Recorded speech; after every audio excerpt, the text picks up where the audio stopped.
स्वतः आमदार शेतकरी पुत्र आहेत, याने या सर्व शेतकऱ्याची लूट व्हायली याच्याकडे थोडं लक्ष द्यावं। आपण जवळा मार्केटला गेलो, तिथं शेतकऱ्याचे सत्कार केले, ही चांगली गोष्ट आहे। आणि शेतकऱ्याची हे वसमत मार्केटचे स्थानिकची मार्केट कमिटी जी आहे वसमत आमदार साहेबाच्या स्थानिक तालुक्यावरली, तिच्याकडे थोडं आमदार साहेबांना लक्ष द्यावं। इथं गैरसोय आहे, शेतकऱ्याला संडासची सोय नाही, बाथरूम नाही, नीट सगळं घाणीचं साम्राज्य आहे, ते सगळे निवासाची सोय करण्यात यावी। आणि शेतकऱ्याची जे भावामध्ये जे हळदीमध्ये व्यापारी जाणून बुजून एकजूट करून जे माल कमी घेत आहेत त्या प्रश्नाकडे लक्ष द्यावे आणि सगळ्या शेतकऱ्याला समान भाव द्यावा। क्रांतिकारी शेतकरी संघटनेचे शेतकऱ्यांच्या विविध अडचणी व तक्रारी संदर्भात वसमत सहाय्यक निबंधक यांना निवेदन। वसमत प्रतिनिधी क्रांतिकारी शेतकरी संघटनेचे वसमत तालुका अध्यक्ष सुरेश बर्वे, मधुकर घुले यांच्या माध्यमातून शेतकऱ्यांच्या विविध अडचणी व तक्रारी संदर्भात सहाय्यक निबंधक यांना निवेदन देण्यात आले। निवेदनाची तात्काळ दखल घेत सहाय्यक निबंधक सहकारी संस्था वसमत यांच्याकडून शेतकऱ्यांच्या समक्ष वसमत कृषी उत्पन्न बाजार समितीचे सचिव यांना बोलावून घेत चर्चा केली व लेखी आदेश सुद्धा देण्यात आला। वसमत कृषी उत्पन्न बाजार समितीमध्ये शेतकऱ्यांकडून दुहेरी आडत आकारण्यात येते। NDX म्हणजेच हळदीचे भाव ठरवणारी संस्था यांनी जाहीर केलेले दैनंदिन भाव व व्यापाऱ्यांकडून शेतकऱ्यांना दिले जाणारे भाव यामध्ये असलेली तफावत, दैनंदिन काटा न होणे इत्यादी तक्रारी तक्रारदारांकडून मांडण्यात आल्या। मराठा टाइम्सच्या प्रतिनिधींनी यावेळी निवेदक व शेतकऱ्यांशी साधलेला संवाद पुढील प्रमाणे। सहाय्यक निबंधक कार्यालय वसमत आता तुम्ही निवेदन दिलं, काय विषय होता, काय संदर्भ? नमस्कार, मी मधुकर घुले, राहणारा परभणी। मी अखिल भारतीय ग्राहक कल्याण परिषद दक्षिण भारत नॅशनल झोन सेक्रेटरी या पदावर काम करतो। शेतकऱ्याच्या हितासाठी आमची संघटना काम करते। जे की शेतकऱ्याचं कुठं नुकसान होतं त्या बाबतीमध्ये आमची संघटना कधी अहोरात्री त्यांच्यासोबत असते। आजच आम्ही आमच्या शेतकरी संघटनेचे बांधव आणि मी आमच्या अखिल भारतीय ग्राहक कल्याणच्या परिषदच्या वतीने आज इकडं मुख्य सहाय्यक निबंधक अधिकारी आणि सचिव आपल्या मार्केट कमिटीचे यांच्याकडे आम्ही निवेदन दिलेलं आहे। शेतकऱ्यांच्या इथं कोणत्या अडचणी आहेत तर महत्त्वाच्या अडचणीमध्ये शेतकऱ्याकडून दुहेरी आडत काटल्या जाते। एक तर व्यापाऱ्याकडून 2% काटल्या जाते आणि शेतकऱ्याकडूनही 2% आडत काटल्या जाते, जे की माझ्याच बाबतीत हे सगळा व्यवहार घडल्यामुळं मी ह्या गोष्टीमध्ये विशेष लक्ष घातलेलं आहे।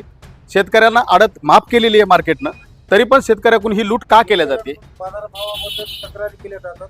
आज बाजारभावाबद्दल अशा तक्रारी केलेल्या आहेत की आजचा डबा हा 23,000पर्यंत मार्केट गेलेला आहे आणि शेतकऱ्यांचा माल फक्त घेतल्या जाते, फक्त 15-16 हजारात घेतल्या जाते।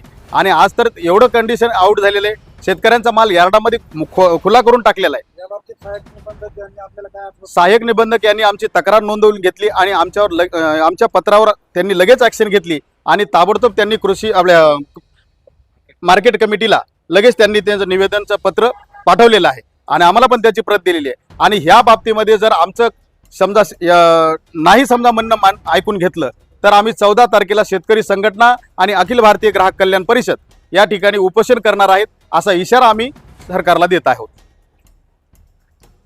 यावेळी क्रांतिकारी शेतकरी संघटनेचे वसमत तालुका अध्यक्ष सुरेशजी बर्वे यांनीही विविध मागण्यांवर व विविध मुद्द्यांवर लक्ष अधोरेखित केले। त्यांच्याशी मराठा टाइम्सच्या प्रतिनिधीने साधलेला संवाद पुढील प्रमाणे। मी ऋषिकेश ज्ञानेश्वर बर्वे, क्रांतिकारी शेतकरी संघटना अध्यक्ष वसमत। कालपासून मी या शेतकऱ्यासोबत आहे। शेतकऱ्याला एक योग्य दर हळदीला मिळत नाही। 22,500 पर्यंत डबा गेलेला आहे। NDXचे भाव आहेत 22,500 आणि व्यापारी खरीददार आडते घेत आहेत 16, 16.5, 17 पर्यंत। हे शेतकऱ्याची एवढी लूट करत घेणारे माल खरीददार आडते आणि त्याला योग्य दर मिळत नसल्यामुळे आम्ही कालपासून शेतकरी मार्केटला सचिव असतील, सहाय्यक निबंधक, आज आम्ही सहाय्यक निबंधक साहेबाकडे सुद्धा निवेदन दिलेलं आहे की आमच्या जर हळदीला योग्य भाव मिळाला नसला शेतकऱ्याच्या तर आम्ही 14 ऑगस्टपासून सर्व शेतकरी मिळून साखळी उपोषणला बसणार आहेत। आणि शेतकऱ्याला भावामध्येच नाही तर आडत घेत आहेत, कट्टी घेत आहेत आणि पैशाला शावकारी पद्धतीने 4-5 रुपये टक्क्याने आडत खरीदारे याज आकारित आहेत। आणि आमचे मात्र शेतकऱ्याचे पैसे 2-2 महिने 3-3 महिने शेतकऱ्याला देत नाहीत, कोणी महिनाभर देत नाही, त्याला बटाव लावून आडत लावून माल घेत आहेत। सर्व याबाबतची CBI चौकशी लावून या 5 दिवसात आम्हाला सर्व माहिती चौकशी लावून या खरीदार काय लूट करायलेत काय नाही, शेतकऱ्याला अशी गैरसोय का होती आणि सर्व संचालक मंडळ आणि प्रशासकीय अधिकारी यांचं काय साठालोट आहे, काय आर्थिक व्यवहार आहे असा प्रश्न शेतकऱ्याच्या मनामध्ये. तरी सर्व बाजूंनी शेतकरी घालणीत आहे. एकतर अगोदरच काही दिवस दुष्काळ, काही दिवस अतिवृष्टी, कर्जबाजारी शेतकरी झालेला आहे, आत्महत्या करीत आहे. तरी या संचालक मंडळाला आणि इथले प्रतिनिधी आमदार नवघरे साहेबाला मी 3 वेळेस कॉल केलेला आहे या प्रश्नासाठी.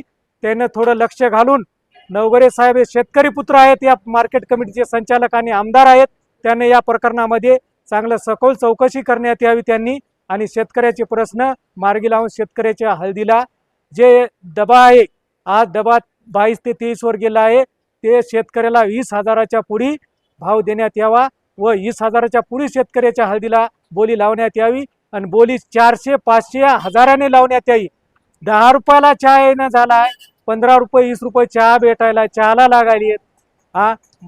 सगळे शेतकऱ्याचे खर्च, कीटकनाशक वाढले, मजुरी वाढली, भाडं वाढलं आणि हळदीला 22,000, 23,000 त्या डब्यानुसार ज्याची क्वालिटी खराब आहे त्याला 500 कमी राहू द्या, 1000 कमी राहू द्या, 7 आणि 6,000चा डिफरन्स भावामध्ये देत आहेत.